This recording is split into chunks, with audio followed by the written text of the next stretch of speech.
నగిరి నియోజకవర్గంలో ఈ మధ్య జగన్మోహన్ రెడ్డి గారు ఓపెన్ చేసిన 100 బెడెడ్ హాస్పిటల్లో ఈరోజు డయాలసిస్ సెంటర్ ఓపెన్ చేయడం చాలా హ్యాపీగా ఉంది.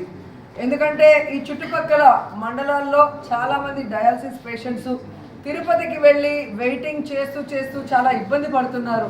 సో నా నియోజకవర్గ ప్రజల కోసం ఈ డయాలసిస్ సెంటర్ ఇక్కడ పెట్టాలి అని నేను అనుకోవటం, జగన్ గారిని రిక్వెస్ట్ చేయగానే సరే అని చెప్పి అది శాంక్షన్ చేసి ఈరోజు అన్ని పనులు పూర్తి చేసుకొని డయాలసిస్ సెంటర్ ఓపెన్ చేసుకోవడం నిజంగా నాకు చాలా హ్యాపీగా ఉంది.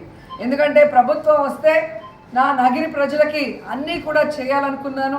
ఈరోజు మీరు చూస్తే ఏ విధంగా ఆర్టీఓ రెవెన్యూ డివిజన్ని తీసుకొచ్చాము, అలాగే మోటార్ వెహికల్ని తీసుకొచ్చాము ఎంవీఐ, అలాగే మీరు చూస్తే డిఎస్పి సర్కిల్ కూడా ఇక్కడికి తీసుకురావడం జరిగింది. ఈరోజు డయాలసిస్ సెంటర్ ఓపెన్ చేసాం. అలాగే గుళ్ళు, బళ్ళు, ఆఫీసులు, అలాగే ఎలక్ట్రిక్ శ్మశానాలు అన్నీ కూడా ఈరోజు మనం అభివృద్ధి చేసుకోగలుగుతున్నాము అంటే అది జగనన్న ఆశీస్సులతోనే. నగిరి కోసం ఏం అడిగినా లేదనకుండా మనకి ఆశీర్వదించి అందిస్తున్న జగనన్నకి మనస్ఫూర్తిగా కృతజ్ఞతలు తెలియజేస్తున్నాం.